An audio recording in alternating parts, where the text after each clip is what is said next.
Thank you, Andrea. Yes, I'm Manuel Orazi. I'm an historian of architecture, and I work in an Italian publishing house, Quadlibet, where I edit the architecture books.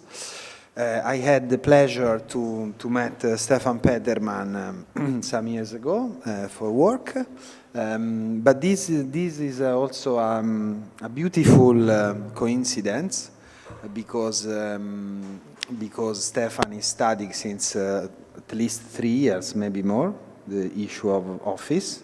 I would say 3 years, and this year the Salone del Mobile is dedicated to office. So.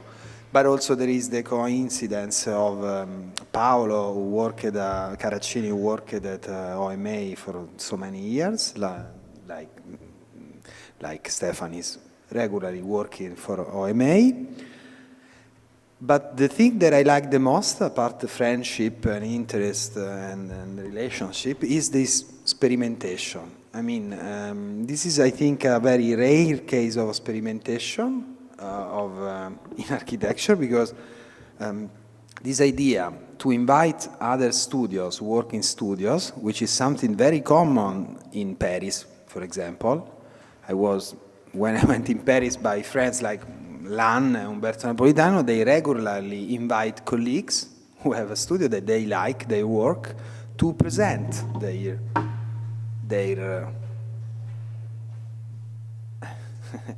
to or simply present their work, their recent work, or to present their research, if they did a research on a specific issue of architecture, planning, or history. And this is something that I would say it's really unpublished in Italy, because for some reason professionism, competition, or supposed competition, because in the end I think that who does, at least for publishing house, who does research, little and medium publishing house, they are not in competition, because if you have a research line, an authentic research line, and if you do things together, each one support the other, because it's against the daily, ordinary, foolish driving without looking that we regularly do. So I think, I don't want to use the adjective revolutionary, but surely new.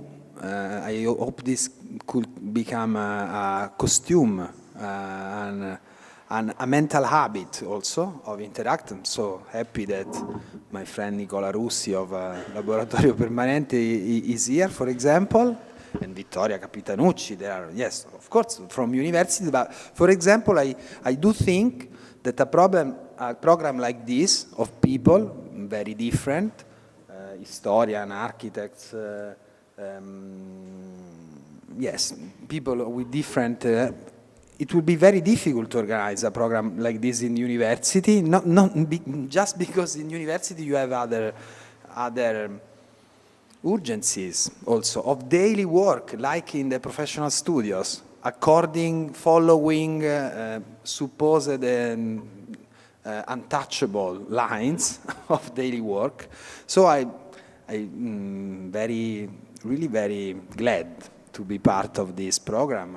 Thanks to Paolo, Andrea, and Silvia Mundula also, and also thanks to the magazine, which is also another level, another dimension of work and research, which we should profit for sure, everybody, of this interaction. But now, let's give the word to Stephan Petermann, who we have discovered yesterday has an unknown education as an historian. He did a work on Pienza in Renaissance architecture. Nobody could think about this. Also because Stephan has a double passport. He's both German and Dutch. And you know that the Dutch culture is different in Europe. He's the only one who has this link to the tabula rasa. He has this idiosyncratic, I don't know if you can say idiosyncratic attitude toward history.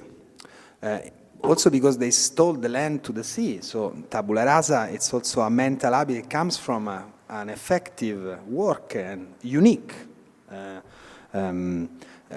vocation who make them feel so at home in Asia, which is another part of the world so close to tabula rasa. And of course, he works at OMA in a very specific moment of populism. So of course, as usual, this research, I think, technically is by AMO, or no? No, it originated at AMO and then passed on to Aarhus. Okay, but the different thing, I mean, I think it's really original to start the work on office with the less popular man in Europe, I would say, the office of Juncker, the head of Europe. As usual, OMA likes to point out to unpleasant issues like commerce, like shopping, like congestion, etc. There is a very great tradition, but also in this specific moment of populism. So I think we will talk about. Also, we had, Stephan had could study in a different way this issue last year, because he did like a sabbatic semester from the work for making a course in the Aarhus School of Architecture in Denmark, in Copenhagen.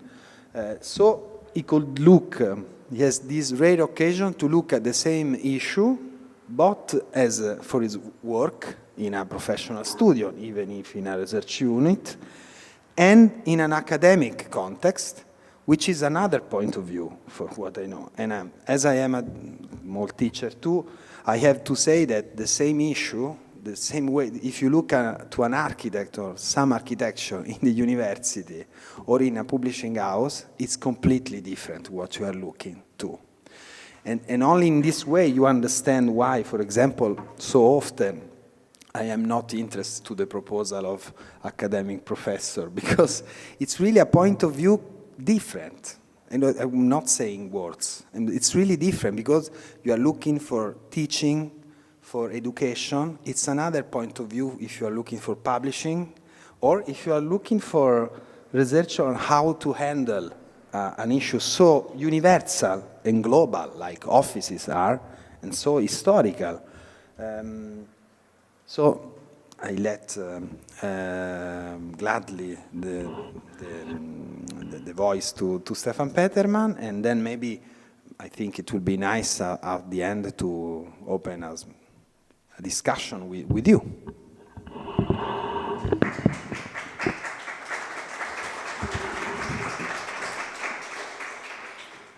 Thanks, Manuel, for the very kind introduction. Thank you to Paolo and Andrea for being for the invitation and for being very excellent hosts. Thank you also, Sylvia, for all your help.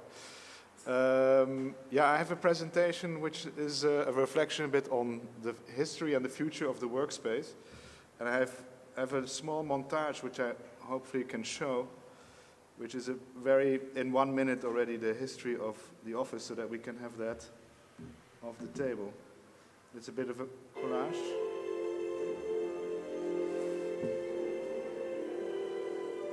So this is what the office looks like in 1928. And you see that throughout the last decades, this workspace transforms. Basically from this type of neutral environments to spaces of increasing expectation. Sure. Is it not? It will only take 1 minute, I think, in total. Still, 30 years later, or 40 years later, we still encountered like this type of cubicle as the epicenter of what supposedly the office life is about. All famous scenes. And here, this is, I think, a very important transitional moment. This specifically also this scene in Wall Street, which you probably know, which we will come back to in a bit. And then basically, I think the high point of when the office was presented as a very exciting and liberating space. This is a Minority Report. And then the most latest iteration that I could find basically was in the internship, in which it has had sort of Googled down a bit. And from this, I would like to present a bit of the premise of what we are trying to establish, basically how did we go from these type of rather rationalized and also colder environments to this type of places of play and places of interaction, places which have this type of infantile quality to it, which we all know that has been imported from Silicon Valley, but we, I think, hardly have been able to understand in its implications and also its expectations of the future. So it's also, and we will come back to this building in a bit, it's also a bit between the identity of this building versus the identity of this type of architecture. But to start, I would like to add a few words to Manuel's introduction. I am working as an associate at AMO for 11 years. I am a historian by training. I was one of the associates in charge of the Biennale in Venice in 2014. I worked 3 years on elements of architecture and specifically the absorbing modernity theme, coordinating the national pavilions. And after that, got basically asked to look into the history of the workspace or to position ourselves about the future of the workspace, because increasingly clients who are asking us advice on what should we do, we don't really have an answer to that as an architectural office. Should we have flex desks? Should we have fixed desks? Should we have the playfulness? Should we refrain from that? So I launched this type of research campaign. I shaped it in the form of Scrupulous. Scrupulous we chose as a word to reflect basically a position of carefulness, of thoroughness, and of extremely attentive to details, and also a moral implication that we feel that in this realm of office consultancy, particularly, there's a lot of double play that is being played, and we wanted to see if there would be a way for historians to avoid becoming complicit in a lot of consultancy rhetorics. We started out, basically that was the result of an earlier exercise at AMO, where we looked at 12 existing research reports about the future of the office, in which we try to analyze, so basically what do they then say? How can we use that as a guide to helping our clients decide on the architecture of the office? So we put them side by side and we started to analyze basically their background, so whether it's a real estate company or a consultancy or an IT firm, etc. We started noting their methods. Mostly they used surveys to establish what the future of the office would be about. So basically filling out questionnaires, asking your employees, how do you want to live in the future? They had an obsession with numbers, which turned out to be quite crazy at some points. For example, there was one report by HOK which stipulated that the ideal working temperature in an office is 21.6 degrees Celsius, and with a 1% to 2% decrease in performance for every centigrade that is above or below. So this is the type of verging on the idiotic use of numbers simply to convey a message to your client. This is another example of very obscure use of numbers in this industry. For example, Knoll has certain expectations of how long office spaces last, which is derived from their own sources. Normally, all these type of research reports always quote themselves as the authority. And obviously, this type of numbers are very much in favor of Knoll as a company. And they might be right, but there's no way of really objectifying or testing it in an academic proposition. And then, for example, this is sort of considered the holy grail of office research. How much time does an employee actually spend at his desk? But even these type of percentages, you can wonder actually what they mean. What is it if you use your desk for 42%? Does it mean that you have to have a full desk, or should you shrink it to 42%? This is always obviously a deep and problematic thing. And the more and more we looked into these type of research reports, we found there's a very strong correlation between the interest of the company and the interest or the advice that they recommend. For example, real estate firms will advise you to keep your square meterage somewhat substantial, where IT firms promote the use of flex offices. So basically what we ended up with was a lot of quicksand and a lot of loose ground. They ticked all the cliches basically that you would suggest about the workspace, that it's radically changing, that there's a new generation which doesn't accept the current workspaces, etc. They all echo the same type of rhetorics. And then still all seemingly come up with similar types of offices. None of them really stands out. We looked, for example, also at the color palette that they use, and always you see the repetition of certain formulas that are being reapplied and reapplied, despite of the fact that they consider themselves to be unique advisories. And we were very interested in that.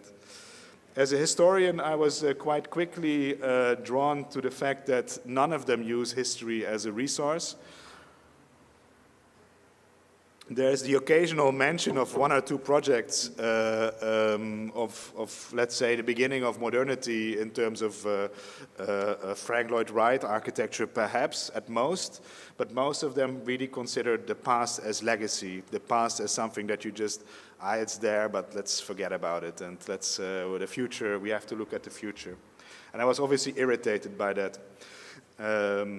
If you, for example, look at this type of, started quickly looking into even the most basic facts about the office.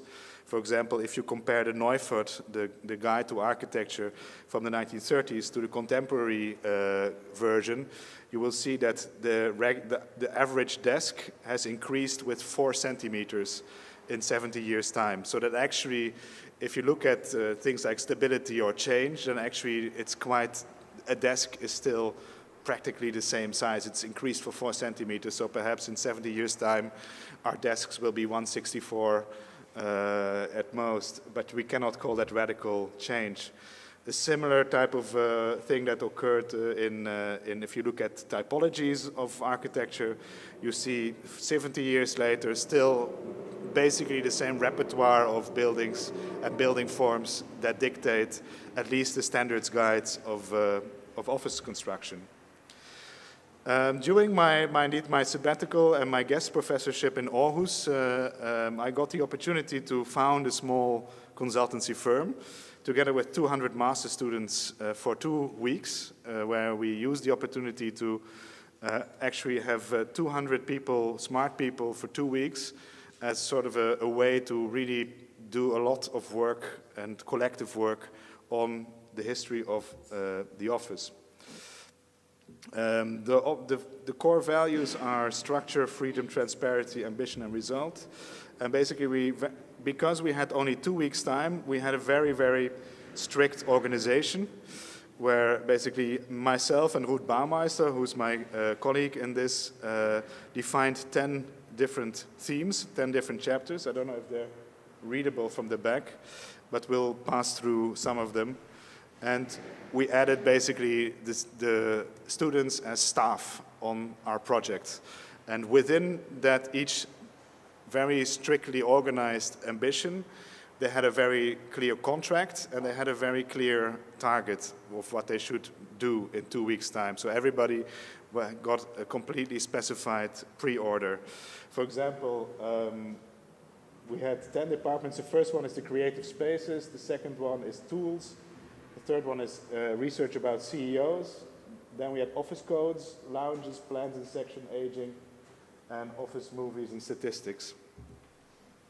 We got this very nice warehouse building in the port of Aarhus, and we made this Dogville-esque office for 2 weeks, 4,000 square meters, where we basically installed everybody also regimented, and we even got a Danish firm to sponsor us very nice shirts, everybody with sort of the same uniform, with the same program.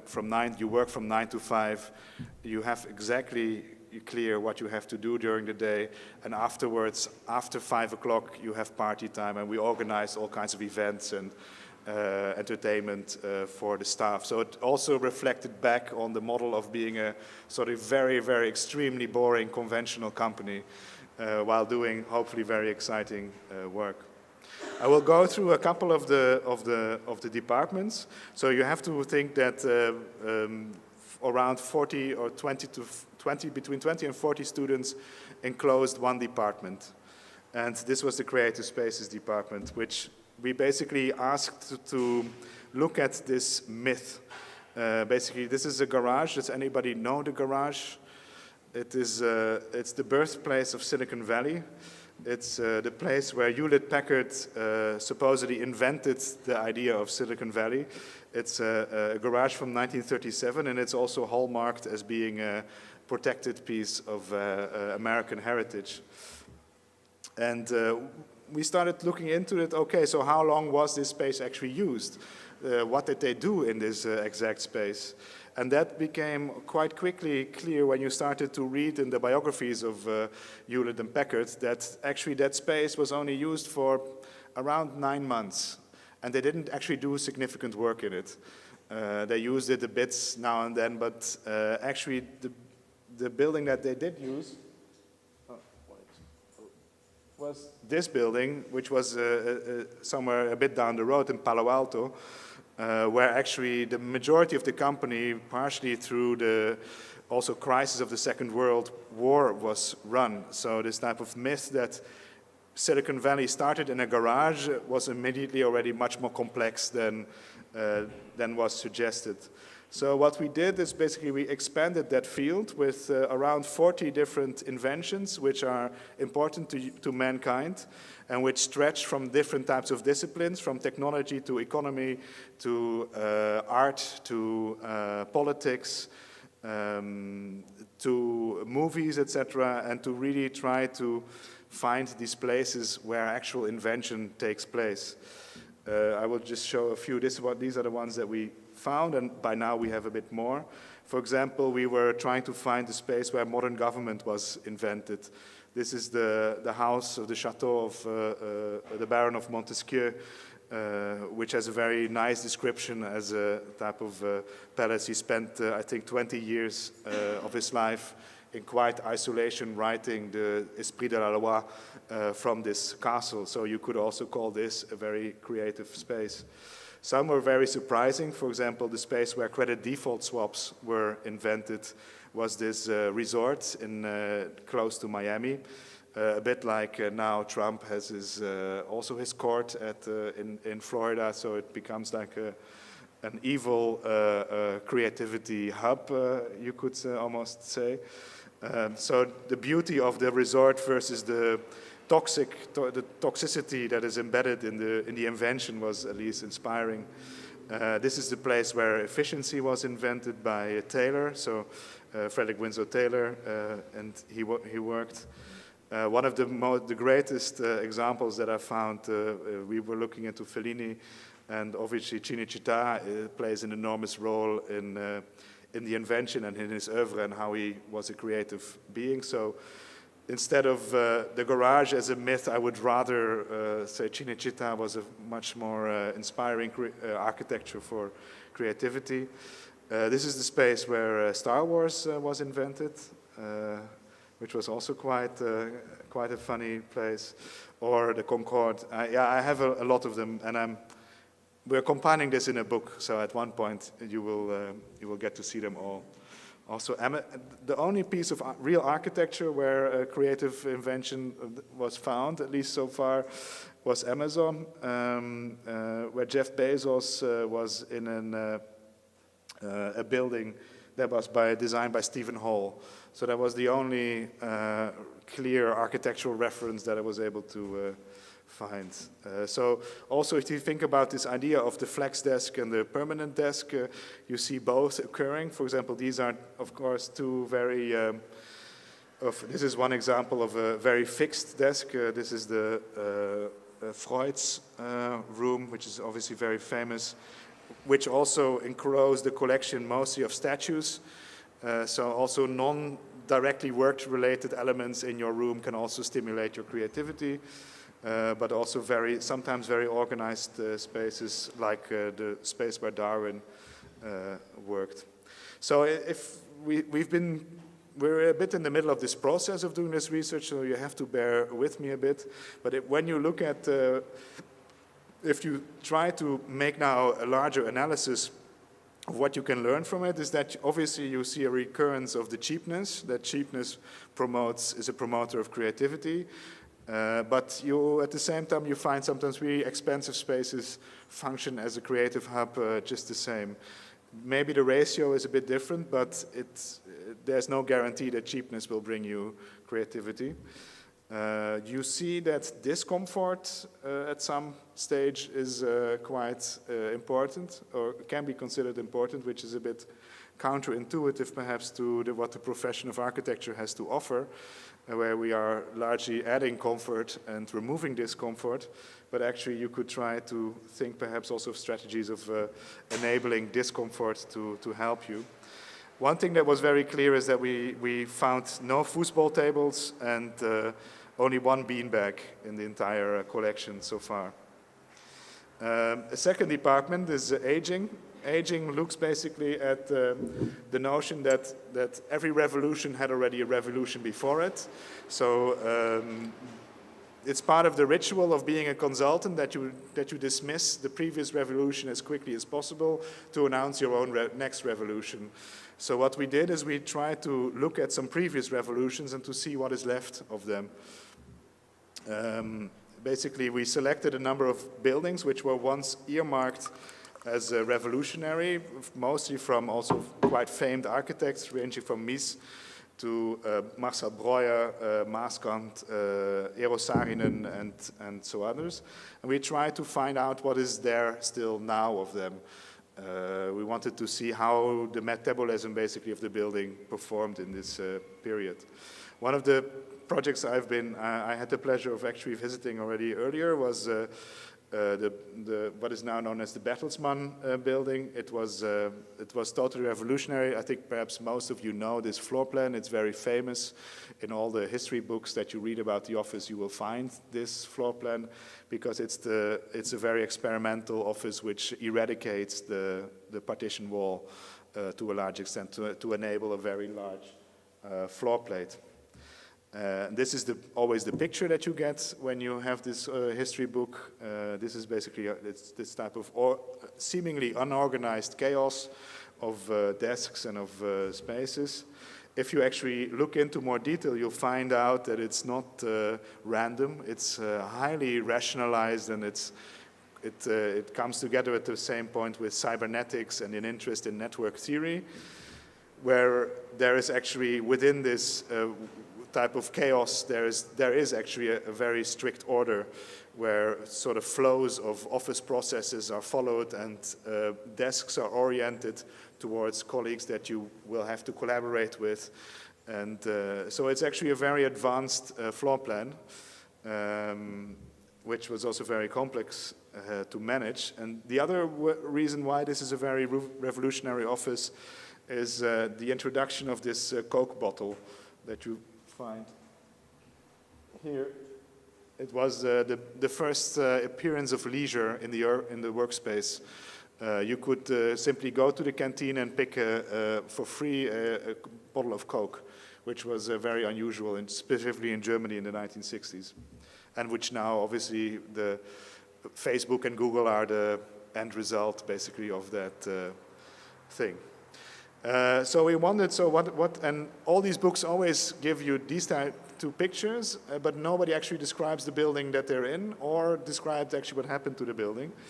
So through a friend, I was in contact with the archive of Bertelsmann for about 3 months, and they kept telling me, no, it doesn't exist, this place, I've never seen it. We've checked with the facility management, they don't know. Nobody has ever, are you sure that you are looking at the right office building? But then after 3 months, we found the building. It was hidden. This is the current building, and it was located in the back. These are these two revolutionary floors from '61.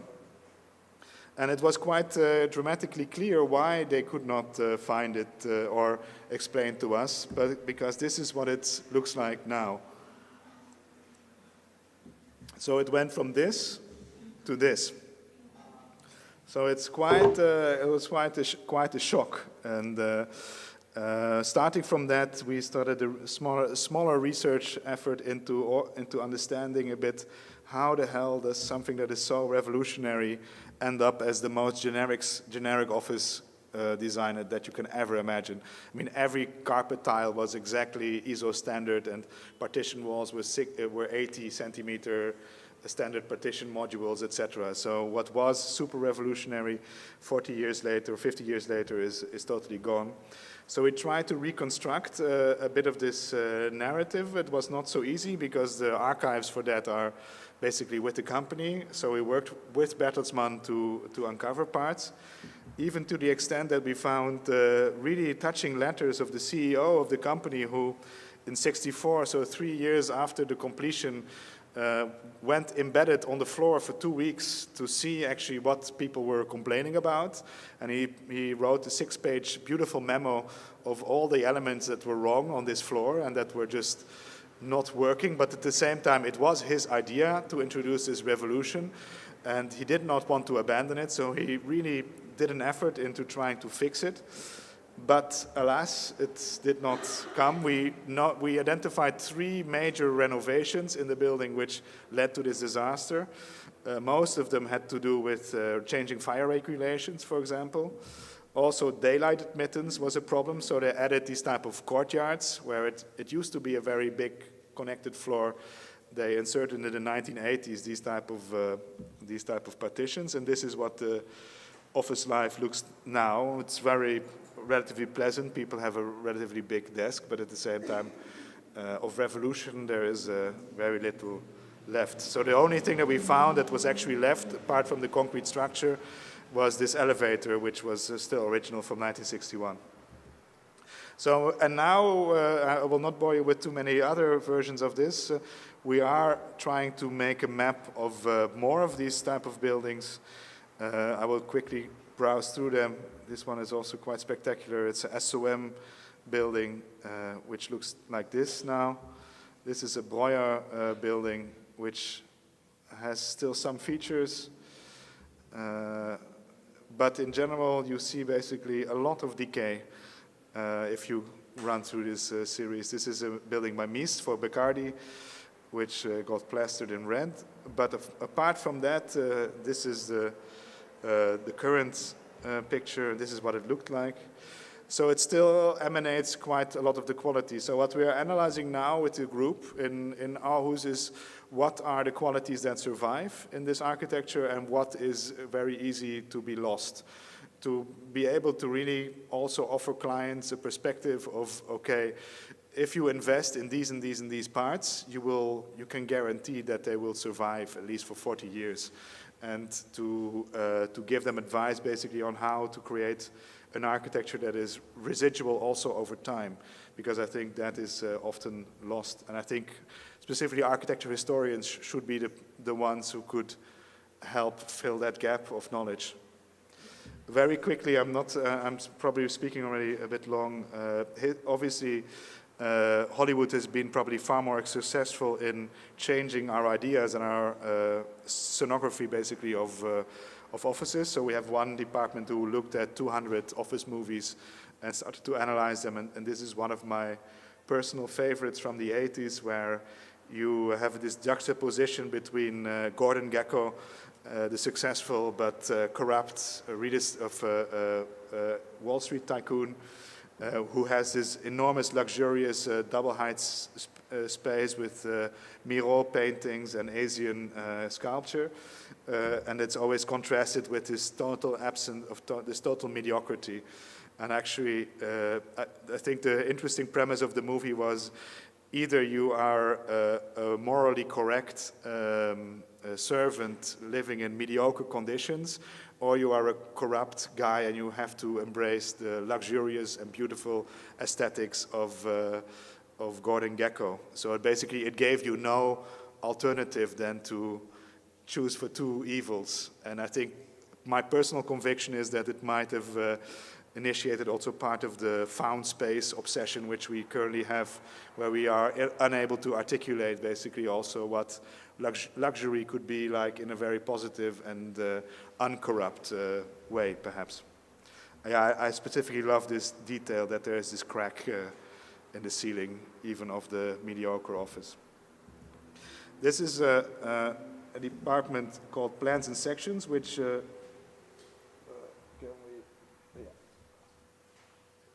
which was a very poor department, which had to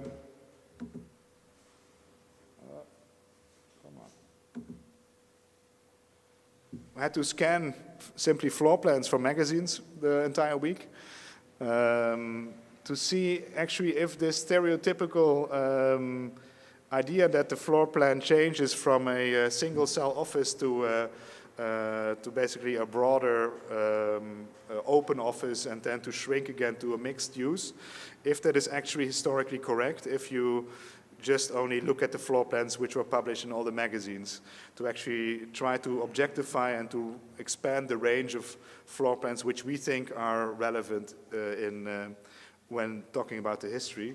And actually what you see throughout this history is that there have always been a lot of very complex and beautiful floor plans, and that in terms of finding a historical direct pattern of explaining we went from this to this to this, is simply abject, and is simply something at least I have not been able to prove.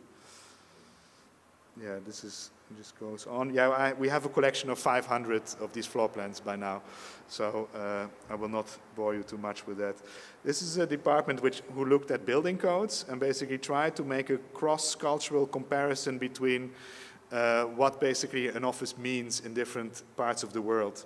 For example, we looked at 15 countries and the minimum ceiling height that they prescribe for offices, where you get some very funny results, for example, and we compared that to the average height of the population, where we found that actually India has the shortest people in this comparison, but have the highest ceiling quality. So actually the gap between your head and the average Indian's head and the ceiling is largest there. And here, obviously, the Japanese excel in compactness. So it's also a play of national characteristics a bit. We try to find out, how actually, if you have a single unit, like a standard office, how do they vary? How large does your window need to be in Italy? How large it has to be in China, etc. And we are trying to make a map for the world of actually where are the most beautiful, the best, basically office codes. Also to be able to start a dialogue between countries, that you could adopt parts of other people's code where you think it's clearly to the benefit of architecture that you adopt certain parts of code. I think building codes, probably most of you who practice architecture are working with them 80% of their day, and nobody ever really talks about them in magazines or in critical reviews, or it's to complain, but nobody actually takes them serious as pieces of cultural history which you could manipulate and could progress on and could actually critique and develop proactively instead of retroactively. This is about average temperatures that you can have in your office, so that there's minimum requirements in some countries and maximum. If it's not that visible. A lounges department was quite funny. They looked at basically the aesthetics of globalization. There are some theories that the lounge will be the final outcome of the office, that we will in the end all be kind of occupying enormous lounges. And here we try to find the globalized aesthetic of the lounge by looking at 20 different airport lounges and trying to decipher them in terms of what types of architecture and what types of finishes that they produce. What are the colors that are used in these buildings? So basically, what is the palette of global taste, and what happens when you have to please everybody, basically, because obviously the airport is the least discriminatory place, or the place where you have to accommodify as many as possible cultures as possible. The CEO's department is basically also based on a experience at OMA, where you sometimes are put in the position, and it's not only for us, but I think it's for the entire architecture population, where you are positioned between a CEO and a building manager, where the CEO has bold visions about how the future of your workplace should be, and that you should be embraced, and that you should be empowered to do everything you want. But when you come down to the building manager, he says, I have no money for nothing. Or the finance department says, oh, no, we're not going to have you. You cannot give people free stuff. Who has to pay for it, etc. And then as an architect, we were stuck always in the middle between these people. So we try to look at these type of CEOs of big multinationals and what they think and what they express in public about the workspace, and basically confront that with the actual architecture that they have to offer. And this one is still really very much under development, but you already see that in the vision there is a very high repetition of global ideas of how a workspace should be like. For example, the idea of self-control is always reiterated by all the multinationals almost. That you are the author of your own space, and it's very poetic and it's very suggestive at the same time. There's this impeding and very, for me, demoralizing reiteration that you need to collaborate. If you read like these 40 reports after the other, you really think that all these companies are housed with social diluted patience, because everybody is all these managers are so desperate to get people to collaborate again, that you really think that you've been reading like a mental hospital record for some time. Encourage collaboration, whereas there's very little that they say about solitude or things like retraction, or it's really really becomes quite sickening quite fast. Then actually to close the lecture, I'd like to speak about one particular office building which I've been very intrigued by for some time, and also my boss Rem Koolhaas, we've spent considerable time in this building, and I've named it the most powerful and impossible building in the world. It's this building which we saw earlier. Does anybody know it? It's the Justus Lipsius building at the Place Schumann in Brussels. It's the seat of the the Council of Europe. And it's the absolute contrast to this. And actually, one of your countrymen described it to me most beautifully. Today, the European leaders are descending on Justus Lipsius like Great Gatsby's invitees used to descend on Long Island, eager never to miss a party in his spectacular mansion. I thought that was a really fantastic quote. And if you compare that to recently a text by Leon Krier about this building, imagine Westminster Palace or the Washington Capitol replaced by the buildings housing the European Parliament in Brussels.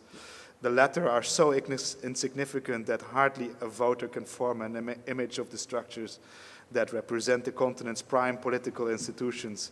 In the Brexit referendum, voters had to ponder over leaving or staying, a faceless, scaleless, and characterless abstraction. And actually, I would even call that actually a compliment to this fantastic structure. I did some research into basically the founding history of where this building came from.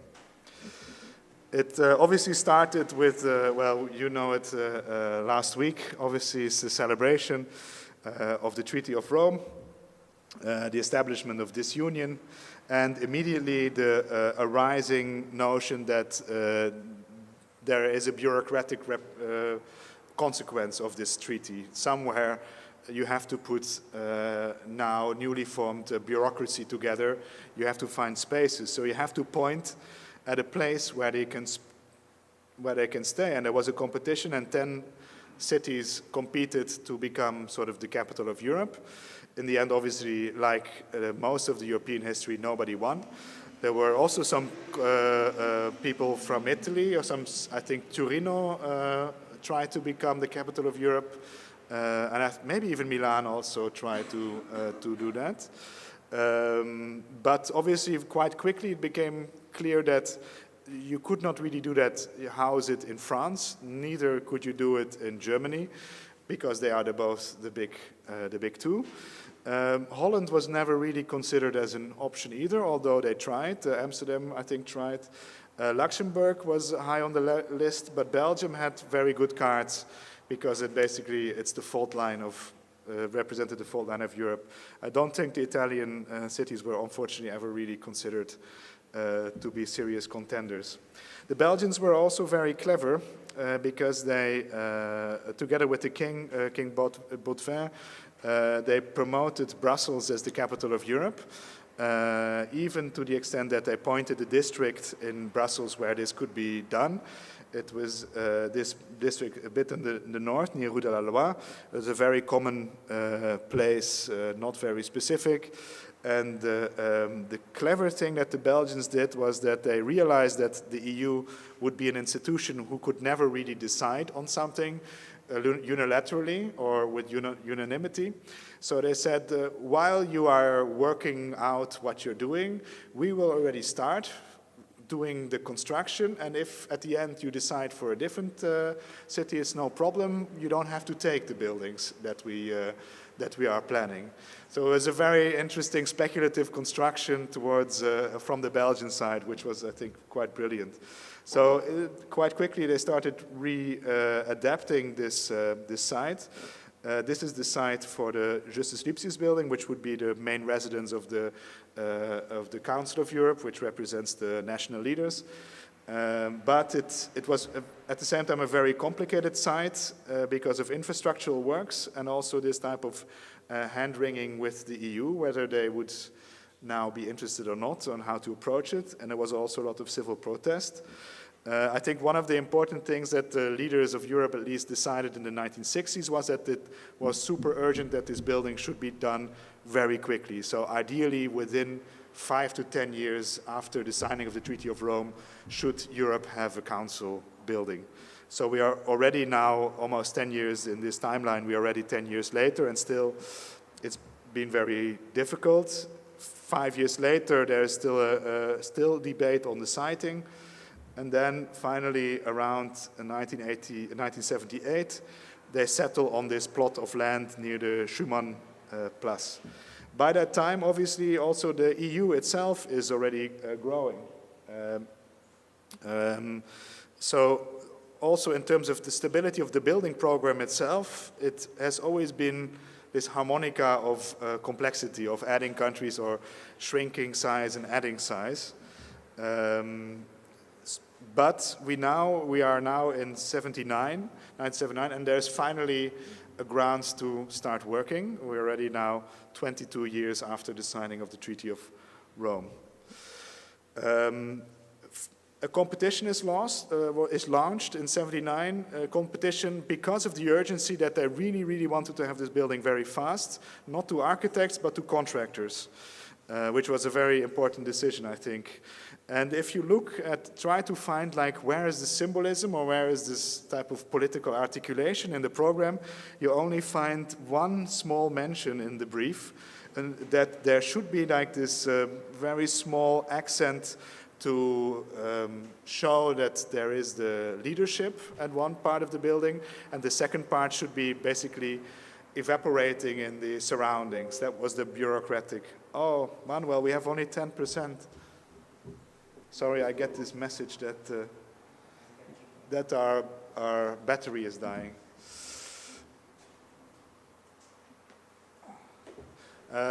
So you see actually in the political articulation of this very important building for Europe, there's only 2 sentences which really talk about it.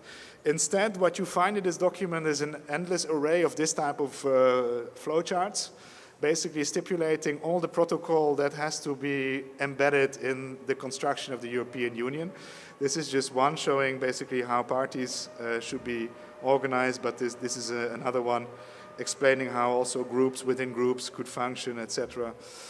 And yeah, in 1979, and finally 4 contractors are found, 2 from Holland, 1 Belgian and 1 French. And they have their first proposals, and I'm going to show a few of them. This is one proposal. So this is then the part for the leadership, and this is the bureaucracy. This is the one of the Dutch proponents, which is actually quite brutal. And you see it here more sharply articulated. So this is what the design of the building of the European Union looked like in '79. Still somewhat, at least with a sort of a face and a sort of identity. However, when it's reported back to the bureaucrats and also to the representations of the leadership, both committees find that they all hate them. And there's only one that is maybe acceptable. So now we're 1980 and there's still no really definition of what we could do. Actually, Hermann Herzberger was one of the architects reviewing the building, and he was trying to kill it. Then finally, 4 years later, there is finally a signed contract from the EU that we're going to build this office building. And by that time, obviously, again, the union has expanded, so the building program is also rapidly expanding. And the funny thing about the result of the competition is that there is a winner, but the condition for the winner is that he has to work with all the losers. So in the end, this building is designed by 20 architects in total. Probably that was to mitigate jurisdictional reprimands that the process has been taking so much time, and that all these architects have been putting in the work, probably without being paid. So this is a way to smoothen the process and try to really now get this building finished. So in 1986, the building looks like this, and it's again an expansion. And do you see the concept of this building?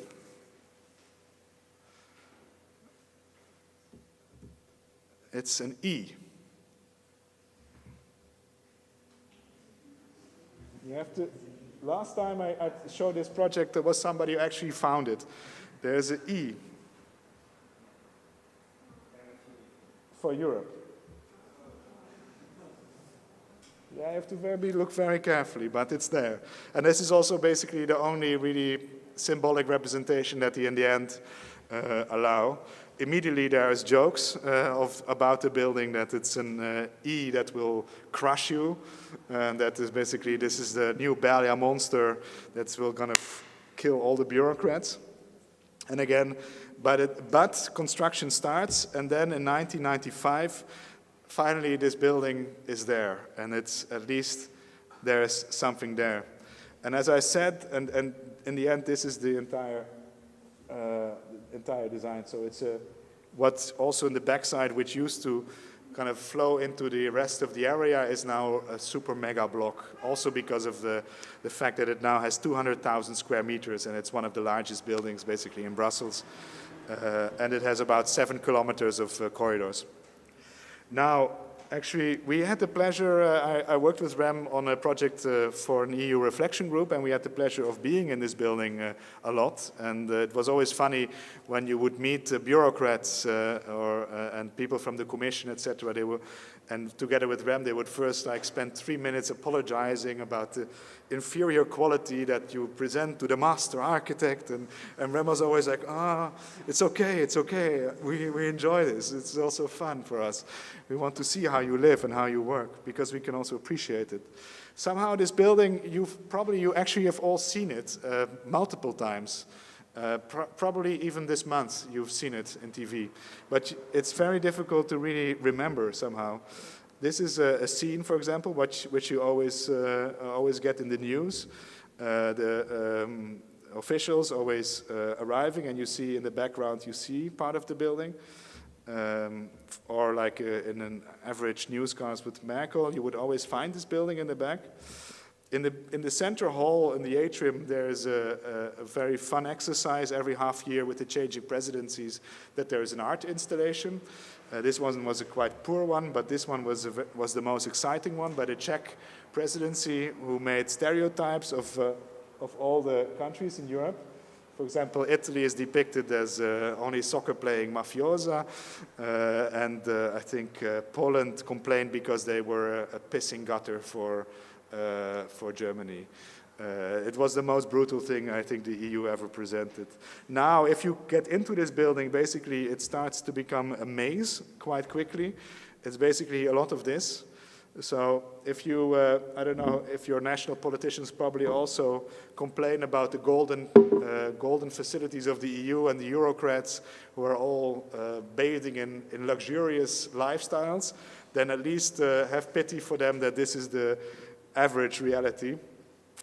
Basically endless corridors with an occasional moment of recognition where you find something that you sort of can recognize. And a lot of these type of meeting rooms which all have these type of corridor conditions. But at the same time it's exciting, these corridors, but because you never know what is happening in them.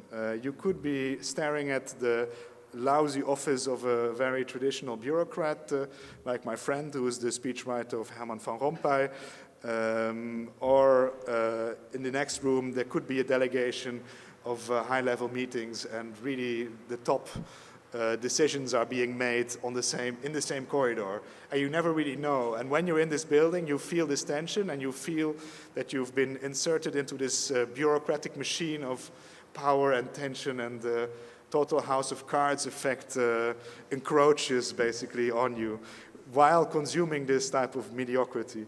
This is the lounge that the EU leaders use. This is the actual meeting room where the heads of state only meet. It's a very weird room because it's heads of state meetings are heads of state only. So you go there without your secondant or without anybody assisting you. And it's actually designed to be much bigger. So you have in the end now 27 people in one room, which is far too large. It's like 25 meters at least by, it's far larger than this space. I think it's at least 5 to 10 meters wider than this space. And in the middle there is this round table or this oval-esque table, and then surrounding by this meeting or this translating booths, because everybody has to be translated, obviously. So it becomes quite creepy quite quickly, I think. In the end, you also have these type of back passages. And then this is when you step out of the heads of state room, this is what you see. So if you want to know what the luxurious life of a politician in the EU is, it's looking at your stationery department. And the whole thing is plastered with these type of very cheap €5 a piece carpet tiles. And one of my personal favorites is that on the toilet there's even, of the heads of state, there are these plastified A4 instructions of how you should leave the how you should leave the toilet after you are done. So I thought that always was a very romantic gesture that they put. Also, if you read the big boards, the bulletin boards in the building, they all offer courses for mindfulness and like practicing yoga, which also somehow reflects the tension, obviously, within the union. So I became a great fan, actually, of this building and also of its shamble qualities and its level of abstraction. Basically, that there is nothing to be devoid of the political process of trying to get this union to become a bit better. So we wanted to celebrate it, and at the occasion of an exhibition at Beaux-Arts in Brussels, we launched this intervention, which was to make a copy of the office of Jean-Claude Juncker, which is in the building across the street. It's in the Commission building, but it has sort of similar qualities. So we basically, inside of the space, we inserted this box in which we copied one-to-one the space that the president of the European Commission has. Basically here you see our copy and how people could actually sit in the chair of the president of the European Commission and just enjoy the life of the president for one moment, and also to feel the immense burden of this architecture and this surrounding and this scenography, and that you have to, within this chaos that the political process is, you have to somehow find result. So we installed also a new president for the European Commission. And we did one intervention. Basically, we added for him this type of monitoring office where he could have live feeds of this current state of the union. So basically, we created panels which show all the major infrastructure projects the EU is funding, all the major high-speed trains, the highway connections, etc. But also like the cultural successes, so the support that the EU gives to movies.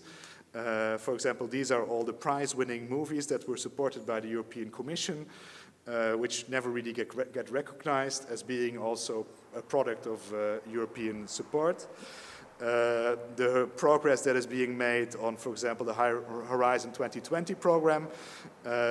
So to give him also a bit of a sense that it's not just all paperwork, but there's actually life in the Union and that there's progress in the Union, that you could also broadcast it to the rest of Europe to explain somewhat of the ambition.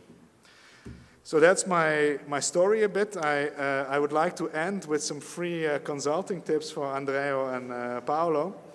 The first one is don't trust anybody who thinks he knows anything about the future of the office, including myself. Foosball tables don't necessarily promote creativity.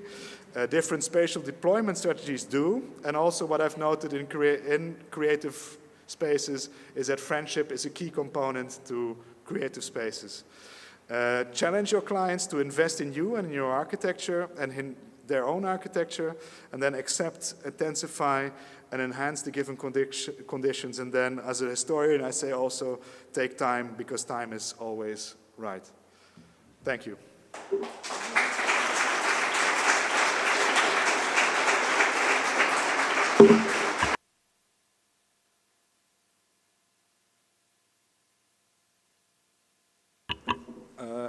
Questions or Manuel, response? Or? I wonder if you consider also investigating the office lifestyle, and because do you think there's a delivery office creating a sort of new social group in our environment, considering the amount of hours that people are in the office, especially the younger generation, the fact that anyway connected with social media, the office is not anymore an enclosed box.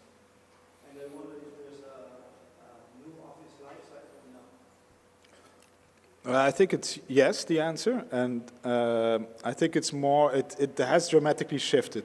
I think it's safe to note that, at least, that the types of commitments between employers and employees have dramatically shifted.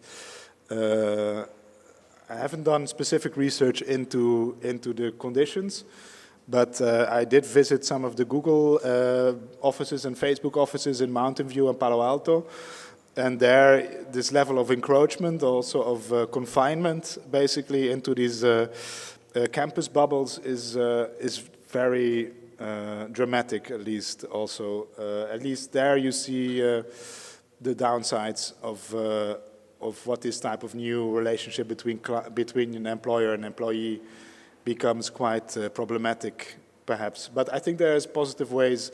I mean, if you look at earlier 19th century models in which also companies provided for welfare programs and social sports activities, most of the soccer clubs we know were founded by companies.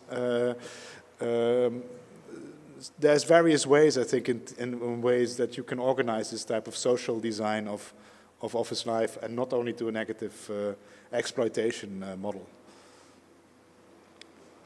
Yeah, it was interesting, the idea about discomfort. And I was expecting to see more leisure into these offices. Yeah. Because what is the, I mean, the point is that, like, you know, if discomfort is still a quality, or only extreme total comfort is the quality of offices. Because I mean, it looks like offices are moving towards an idea of englobing or including any side of life you can possibly imagine. Probably soon they invite families to join the office. After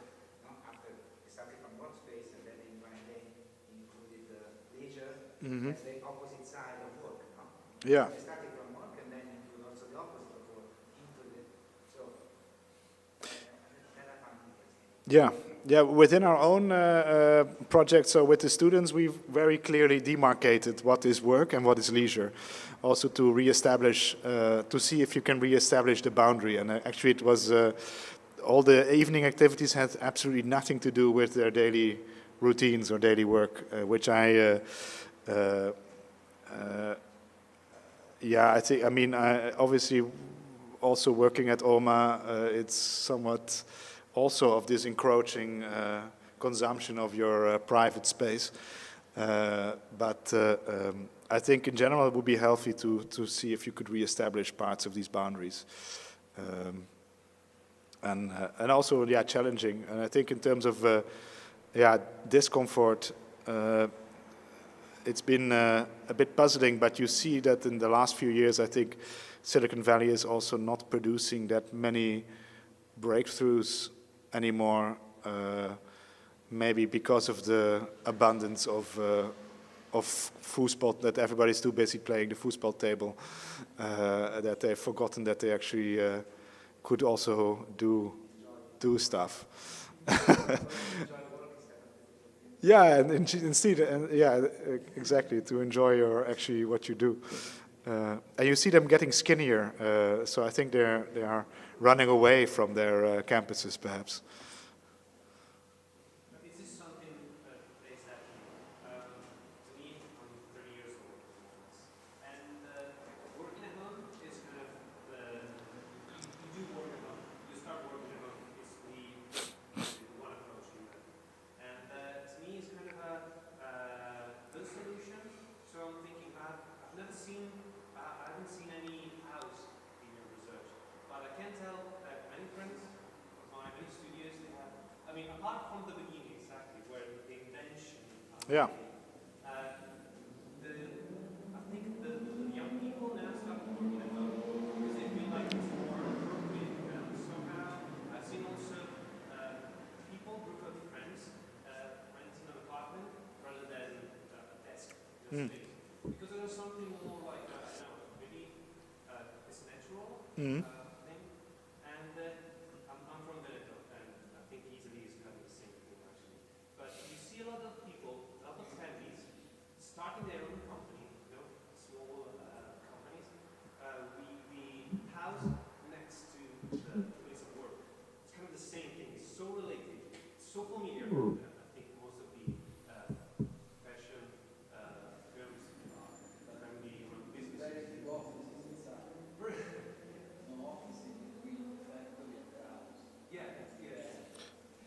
Yeah. It's a desk for, there is a desk for. Then it's a payment, usually they don't pay taxes also. No, I think we might be indeed returning to this type of medieval, more towards a medieval condition where.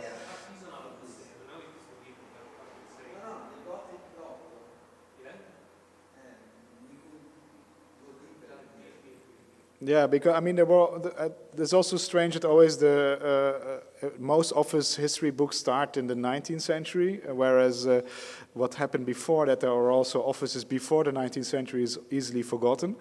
And I think probably we would be moving towards that model more, where actually there were common offices, mostly like of municipal clergyman offices, where you had like the prototype of the flex desk, which you just had to sign some forms and do your paperwork, and then you would go back to your home to continue your work. I think probably maybe that is more of the model that will be partially embraced. There is this resistance and also this, also in terms of Silicon Valley, a strange thing that proximity and physicality are crucial. That if you're outside of Silicon Valley, you cannot do business with Silicon Valley, and that actually the platform that is generating the virtual economy depends solely on physical proximity, that you have to, go to somebody's kitchen or to some party, and you find your angel investors in these type of places.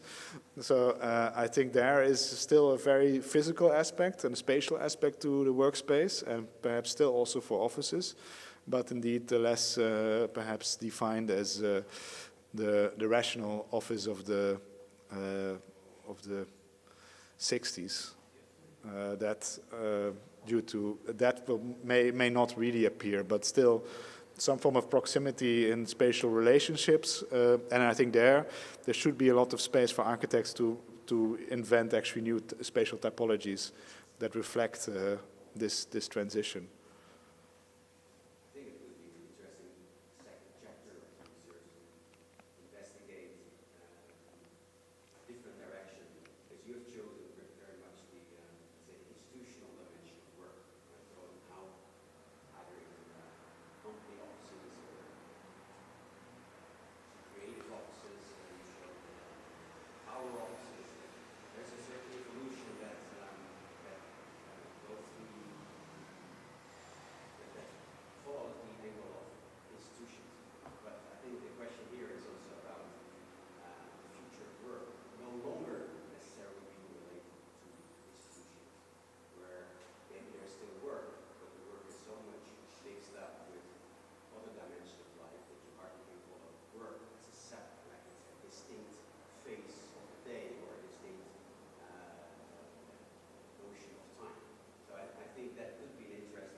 Yeah.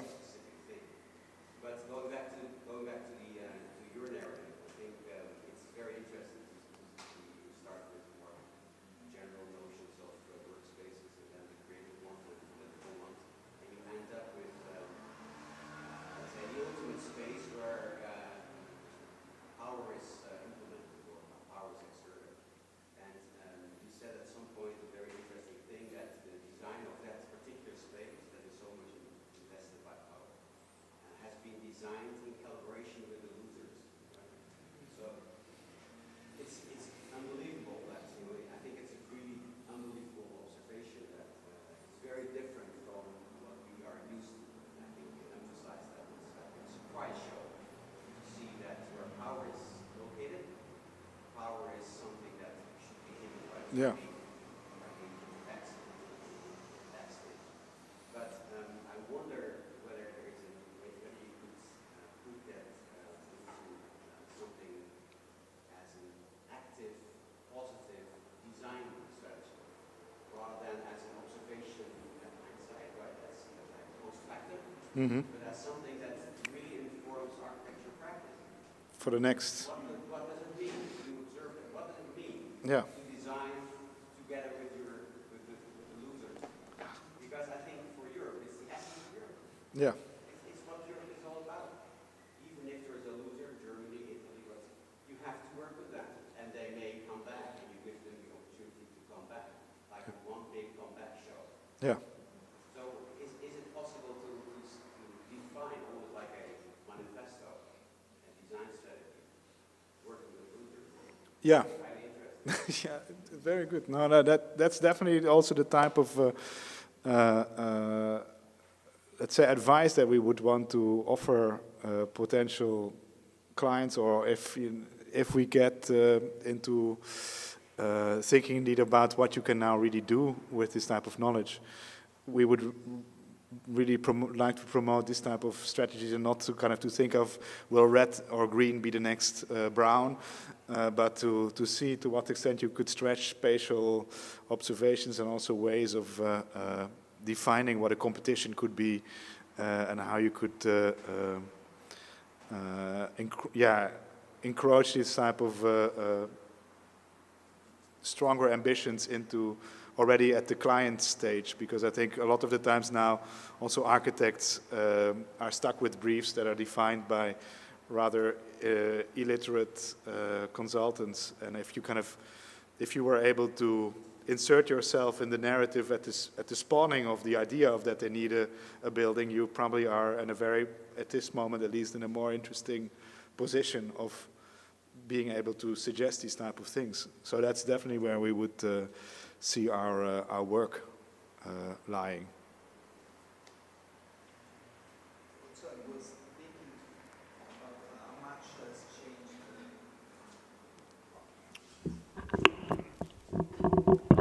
Once I read a statement by the Archigrams in '63. They will say the day that you will be able to answer to the phone on the bus going to work, you will need no more of going to work because you will be already at work. So this is the first point of this, the materialization or digitalization that has touched all the fields of our world. Has touched the books, has touched the taxi, has touched everything, Amazon, Uber. It's all about dematerialization, no? The digital. And so is for work, so much that you work largely at home and you transform and you see invading. But it is also true, the contrary, that in many places of work, and I don't want to refer to the European community, but let's think to our architectural studio or publishing house, or even offices. Work is much part of a mimical. There are many positions when you do, like, I don't want to say the actor, but there is much part you are covering a position, and you're working very much because we still don't know how to do. And what I fear about this digitalization, for example, is that this is a critique from the right, not from the left, from the political right, because all this digitalization of the valley in general obliges you to do a work that you don't know how to do, because governing a hotel, doing a kitchen, doing a dinner, driving a taxi, they are jobs. The Uber, I mean, you need to know the city. You are doing temporarily another job that you can also not to know so well. So you are denaturating it, really. You are doing another job. You are forced, or you want to do another one, and so the effect, the efficiency, is arguable. But also, I was thinking to the narrative, what it was existing before the valley. What was existing about workspace, dominant myth, founded myth? It was Adriano Olivetti in Italy. There is linked somehow to the company towns, which another model, because the majority of models you show were urban models, of course, right in the center, but then there used to be company towns against the city maybe, but Olivetti was providing for schools, for kindergarten, for lounge, for all the aspects of life of the dependents, and of course had his own offices. But that was a narrative creating, I tell you, because it seems so far. He was dead in 1960, by the way, but where you started 1 year before. But in the end, he was using the same concept of the valley, the community. Airbnb is based on the community. They are doing nothing. They are taking the money in there, Cupertino, wherever, and the community is providing for the rest. But the community was a serious issue behind the Olivetti experience, which was a totally different model. So I was thinking, because in the end it's really much based on the graving myth. The first images to me were so important, because it's really another theater of because they all have garages. They have Steve Jobs, Bill Gates. There are many garages, not only Hewlett-Packard. We can count that, you surely know. It's because we could work on it. I mean, I found it very important, the starting point. I have to maybe also explain that Manuel and I have a project that we want to test one of the hypotheses that I showed of the 10-year life cycle that you have to refresh your interior of your office. And we want to do a test case for the Vatican offices to see to what extent this type of, if you look at a building over a longer time, of 400 or 500 years, to what extent these type of statistics still make sense, or whether you only have to change your offers every 100 years if you think a bit long term. But this is a project that we are privately developing.